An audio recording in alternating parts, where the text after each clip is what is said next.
Mengejutkan. Inilah rahasia bintang Panjir SOR yang muncul lebih dulu dari semua bintang. Bintang Panjir SOR adalah fenomena langit yang menarik perhatian banyak orang, terutama para nelayan dan petani di Indonesia.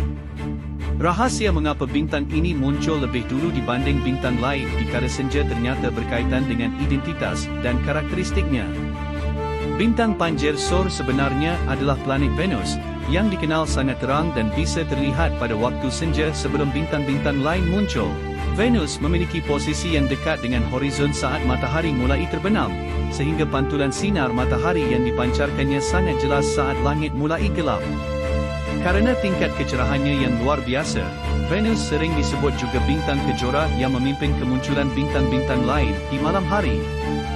Fenomena ini dimanfaatkan bahkan sebagai petunjuk arah oleh kelompok nelayan dan petani dalam aktivitas sehari-hari mereka. Selain itu, posisi Venus yang unik dalam orbitnya mengakibatkan ia muncul pada waktu yang berbeza dibandingkan bintang dan planet lainnya. Hal ini menyebabkan bintang Panjir SOR bisa tampil lebih dulu, memberikan kesan seolah-olah ia memiliki kuasa khusus di antara bintang lainnya. Atmosfer bumi juga berperan dalam mempengaruhi kapan dan bagaimana kita melihat bintang ini, sehingga kecerahan dan waktunya sangat optimal untuk pengamatan saat senja.